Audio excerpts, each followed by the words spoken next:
Dembélé a ramené son ballon d'or au Qatar. Présent au Qatar depuis le début de semaine pour poursuivre sa convalescence, Ousmane Dembélé n'est pas arrivé les mains vides au pays de l'actionnaire majoritaire du PSG puisqu'il a apporté avec lui son ballon d'or.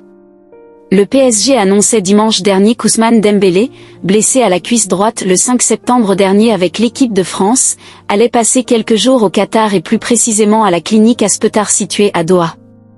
Une clinique mondialement reconnue et spécialisée dans la chirurgie orthopédique et la médecine du sport. Aspetar fait aussi partie des 6 sponsors qataris du PSG et possède un accord avec le club, qui a envoyé plusieurs de ses blessés s'y faire opérer ou soigner ces dernières années, de Neymar à Presnel Kimpembe en passant plus récemment par Milan Skriniar et Gabriel Moscardo.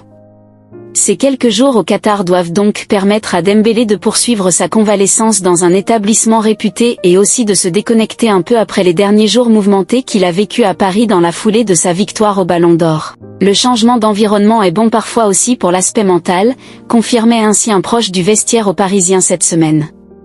Dembélé a vu Verratti affronter Mahrez.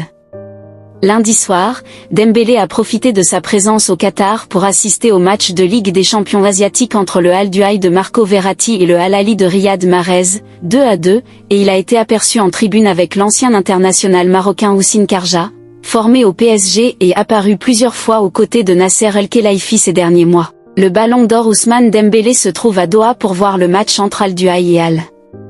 Sur ses réseaux, le PSG a également dévoilé ce jeudi une courte vidéo du départ de Dembélé au Qatar effectué évidemment via un vol de la compagnie Qatar Airways, partenaire également du PSG. En plus d'un t-shirt des Chicago Bulls, on notera que Dembélé s'est rendu au Qatar avec son ballon d'or 2025 et il ne serait pas étonnant qu'il le présente à Tamim Ben Hamad Al Thani, l'émir du Qatar et propriétaire du PSG.